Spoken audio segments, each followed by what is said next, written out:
Hi hello नमस्कार जय जगन्नाथ मु विराज कुमार आपण मानक नहीं आसी एक छोटिया मोटिवेशनल भिडियोटी आशा करी ये भिडियोटी आपण मानक निश्चय भल लगे आउ जदि भल लगे ताहले आपण मोर ओडिया एक्टर विराज कुमार यूट्यूब चैनल को सब्सक्राइब करेंगे लाइक करेंगे शेयर करेंगे आउ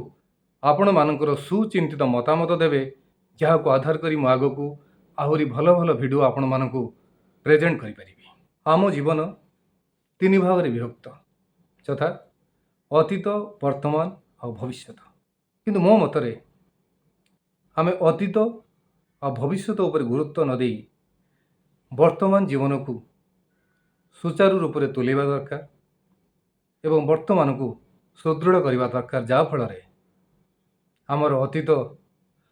मधुर स्मृति ही आमको प्रेरणा दब आउ सुंदर भविष्य आड़ को आमको आगे नब कहीं यही वर्तमान किसी मुहूर्त पर अतीत हम एवं भविष्य किसी मुहूर्त पर वर्तमान रूपन हम तेणु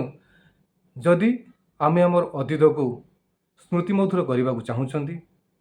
सुंदर भविष्य आड़ को आम आगे चाहूँगी ताहले वर्तमान को सुदृढ़ करंतु एवं वर्तमान को सुंदर भाव में जीवा चेष्टा करंतु कौन ठीक कहली ना।